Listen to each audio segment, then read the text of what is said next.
Good afternoon. I'm Anna Fotyga, Polish member of the European Parliament, we've just concluded the conference seminar dedicated to Georgia. We were discussing the role of oligarchy in contemporary Georgia, focusing on Russian links, all of this in the context of war waged by the Russian Federation in Ukraine, war of aggression. We also wanted to discuss future of Georgia, prospects of Georgia. That was among real long-standing friends of Georgia. Allow me to present our distinguished panelists. Ambassador Ian Kelly, former U.S. State Department spokesman and moreover, the U.S. ambassador to the OSCE and Georgia. Mr. David Kramer, currently executive director of the George W. Bush Institute, but formerly assistant secretary of State of the U.S. And last but absolutely not least, Tornike Gordadze, a Georgian politician now based in Paris, well-known French expert, formerly state minister for Euro-Atlantic integration of Georgia. Allow me to turn first to Tornike Gordadze with question about geopolitical shift in the region, also referring to Georgia after full-scale invasion of Ukraine by Russia. Is it the question for me, right? Yeah. Okay. So the war in Ukraine is really changing the geopolitical environment in Europe and beyond Europe, because we see the consequences of this war also in other continents. We see the issues of alimentation appearing in Middle East, in Africa. We see the role of China rising in Central Asia, etc. So when it comes to the region, European region and the region of Eastern Europe, the countries situated between the European Union and Russia, we see very clearly the decline of Russian power, and it appears obvious when we see the attempts of former Russia's zone of influence to emancipate, to liberate themselves from Russian influence. We see the heroic fight of Ukraine. We see the attempts of Moldova to liberate from Russia's energy dependence, from Russia's ideological dependence, media dependence. We see also the countries in Central Asia behaving with more and more independence, and we're having more and more room for maneuver. We see Armenia, who used to be very strongly dependent on Russia, trying to diversify its foreign policies and trying to involve more the West in its negotiation process with Azerbaijan. We see Azerbaijan asserting and reinforcing their links with Turkey, and Turkey becoming very influential in Southern Caucasus, in Central Asia, and the Black Sea region. So in all these contexts, it would be really abnormal if Georgia doesn't take advantage of the situation and increases its room for maneuver vis-à-vis Russia. And we shouldn't avoid at any price the tensions between Georgia and the West, the tensions between the European Union and Georgia, the tensions between Georgia and the US. These two units, I mean the US and Europe, were for decades Georgia's guarantee for independence and Georgia's survival as an independent state. So it would be totally and understandable if now Georgia has problems with their two main allies and supporters. So we should very clearly understand that Georgia's future is with Europe and with the transatlantic community, and that the Russian influence is declining, and this is not the moment to reverse these decades-long Georgia's policies. Ambassador Kelly, what are your concerns about Georgia political internal situation in Georgia in this very particular situation? And what is your advice for immediate future for this country? Well, I think our policy, the United States policy towards Georgia has been very, very specific. Ever since Georgia expressed the desire to integrate with the Euro-Atlantic community, it's been to support those Euro-Atlantic aspirations in any way that we can. And of course, the big part of that was trying to ensure that Georgia remained independent and sovereign from Russia. But in recent times, we have seen a real turning away from the West, which we find very disturbing, and which we discussed in our earlier seminar today. And this kind of turning away, combined with very corrosive attacks against the United States, the kind of attacks that really are unprecedented in the over 30 years of our diplomatic relations with Georgia, really forces us to think, do we need to look again at how we're supporting these Euro-Atlantic aspirations?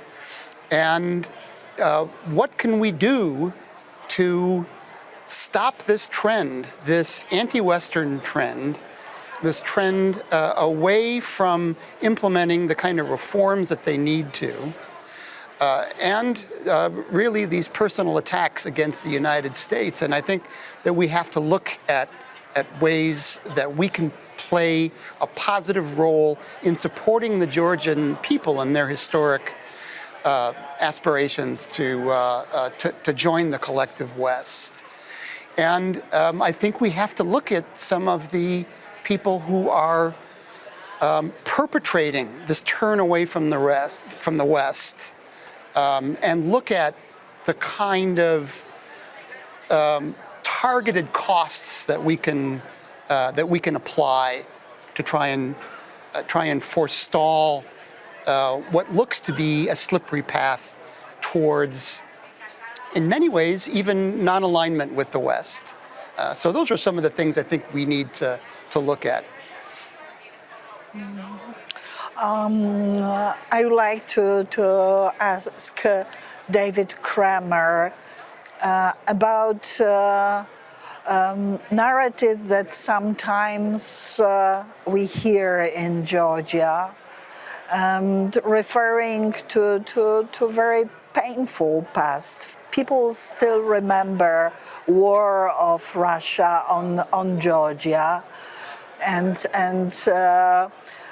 taking around 20% of Georgia's territory, but also endangering ordinary people in villages and towns like Gori, for example.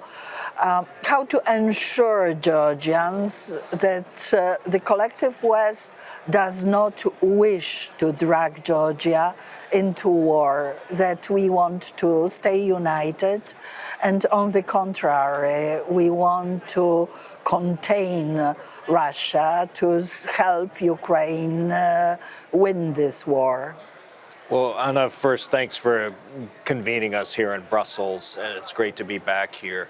The pain, I think, that Georgians feel goes back even further into the early 1990s with Abkhazia in particular. But I think the best way for Georgia to be in a position to recover control over the 20% of its territory is to help Ukraine win. by helping Ukraine win, and by that I mean driving Russian forces off of Ukrainian territory, sending them back to Russia, liberating Ukraine, that will free up the possibility for Georgia to then regain control over its territory, not necessarily through war. No one wants that. No one wants the spread of the war that we've seen since February 24th, but that a weakened Russia after a victorious Ukraine may realize that maintaining control over 20% of Georgian territory is not only immoral and unfair and illegal, but not in Russia's interest at the end of the day. The best way that Russia could improve relations with Georgia is to recognize Georgia's full sovereignty and territorial integrity and independence, and Georgia's right to choose its own future and orientation. So I think Georgians and the Georgian government should both get behind, and the Georgian people have been behind the Ukrainians, but the Georgian government has not been. But they need to get behind Ukraine and helping it win, and that will redound to Georgia's benefit, as well as to the benefit, I think, of all the countries in the region, and eventually to Russia itself. Well, I wanted to ask all of you about your reflection on attitude of Georgian people vis-a-vis war on Ukraine, because it looks that ordinary Georgians are very much supporting Ukraine. They demonstrate quite frequently. What is your view on this? Go ahead, Mark. No, go ahead. Of course, Georgian people. I was in Tbilisi recently, and I'm traveling a lot in different countries, European countries, and I've never seen such a concentration of Ukrainian flags in central, places of Tbilisi. On ordinary citizens are exposing Ukrainian flags everywhere and supporting Ukraine. Georgian volunteers are fighting in Ukraine, and Georgia has already paid a high price with 25 Georgian fighters already dead in Ukraine. And Georgians understand that Ukraine's victory is also their victory.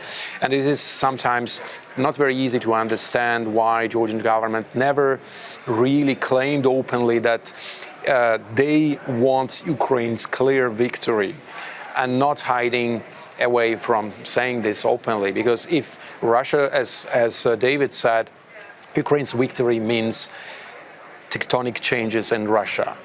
And without tectonic changes in Russia, there is no chance that Georgia will recover any day Georgia's territorial integrity. Georgia will never fight against Russia. There has no power, military power, to fight against Russia, despite what some people say in Georgia. No one wants war with Russia. But the only chance for Georgia to recover its territorial integrity and full independence is Russia's defeat in Ukraine. And that's why Georgia should support Ukraine officially. And I'm not saying about sending troops, but support morally, financially, by any ways. Yeah, would you like to add to this? Just a few things. I think that, when I was in Georgia, whenever I got cynical about the political process in Tbilisi, or actually more to the point when I was there from 2015 to 2018, cynical about the political process in Washington, I would always try to go outside of Tbilisi and really try to get to know the people of Georgia. And I really have, in my foreign service career, I've never met a more instinctively or instinctually pro-American, pro-Western people. So I think what I find most discouraging about these developments is that the government seems to be setting up a false choice for the Georgian people. Either support the Georgian dream and continued peace, or support those like in the West who are going to lead us into war. And this is, I think, the kind of false choice that we really have to fight against, because it is a false choice. It's a lie.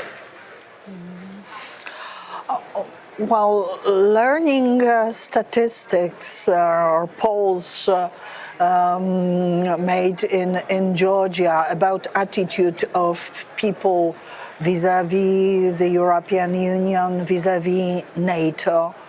I think that some of current EU members or NATO allies do not have same level of support internally nowadays.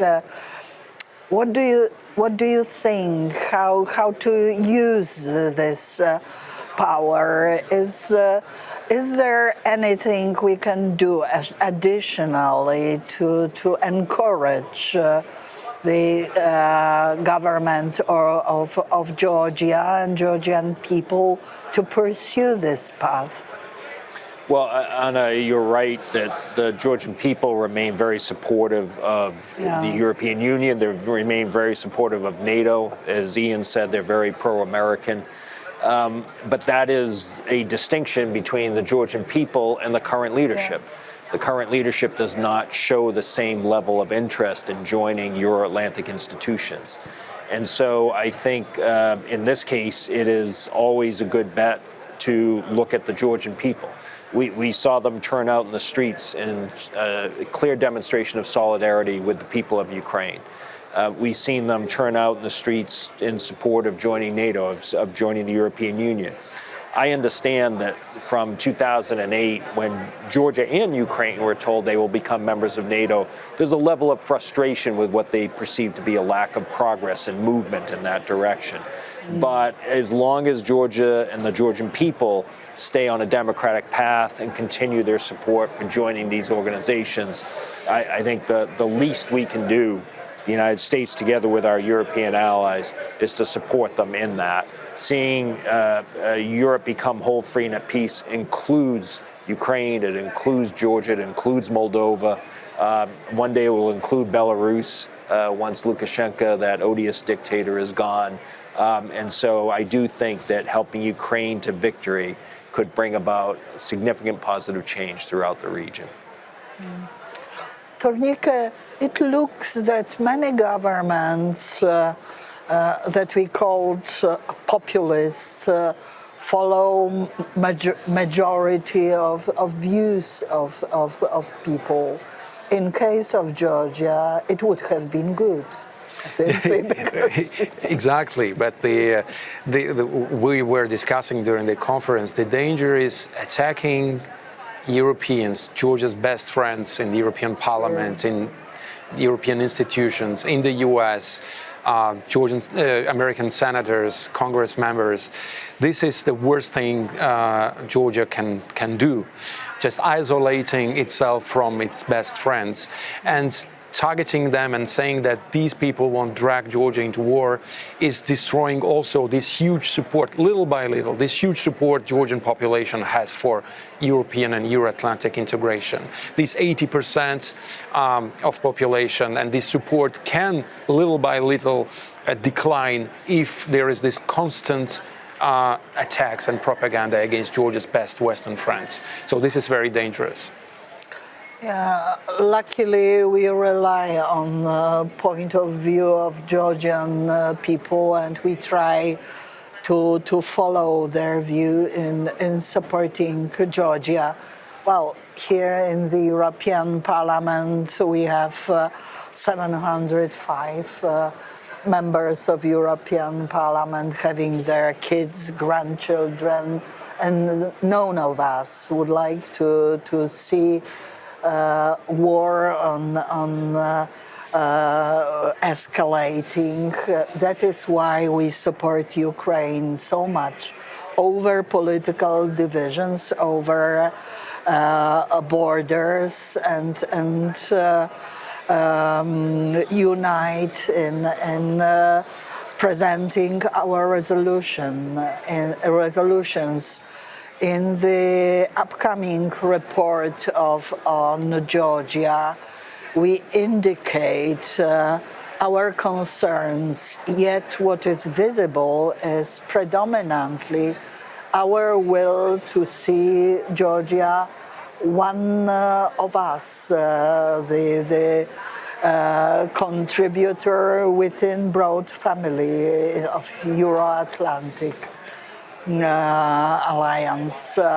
So how do you see future of Georgia? Very quickly, all of you, please, starting with Ian. Well, I'm an inveterate optimist, and I've spent 3 years in Georgia, and I know how deeply European in their outlook the Georgian people are. So I think that Georgia's place has been and always will be a part of Europe. But that's not to say that we don't have a lot of work to do to keep them on that path. And that's why I think it was so important that you invited us here to have this discussion on how we can keep Georgia on a European path. David? I'm a believer in the Georgian people, and that makes me an optimist. Of course, you will not be surprised if I say something different. But again, it's also a question of identity. Georgia's identity lies with Europe, and Georgia's democracy lies with Europe, and Georgia's future lies with Europe. There are only two choices in this region. There is one choice for Russia. It means authoritarianism, neocolonialism, domination, corruption, etc., etc. And on the other side, we have, this is the best we can have at this moment. It's Europe, it's sovereignty for protection for smaller nations like Georgia, and their development without domination, development of their culture and of their identity. This is something should never be opposed. Georgian identity can be only safeguarded within the Euro-Atlantic community, and not the contrary. We know that Georgians have thousands of years of fantastic history and tradition of statehood, and they should not be misled by the corrupted, mafia-led state of Russian Federation perpetrating now war crimes in Ukraine. Georgians have unbelievable tradition also for supporting friends. They used to fight for Polish freedom on numerous occasions. We remember their contribution to the Warsaw Uprising. There were Georgians fighting arm in arm with Poles. Now Georgians support Ukraine. They fight within the international combat troops alongside other nations.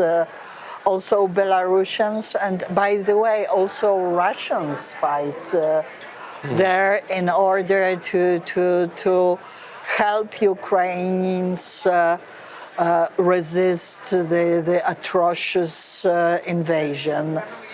We wish Georgia all the best, and we hope that Georgian government understands the genuine will of Georgian people to join Euro-Atlantic area as soon as possible. Thank you. Thank you. Thank you. Thank you. I think it's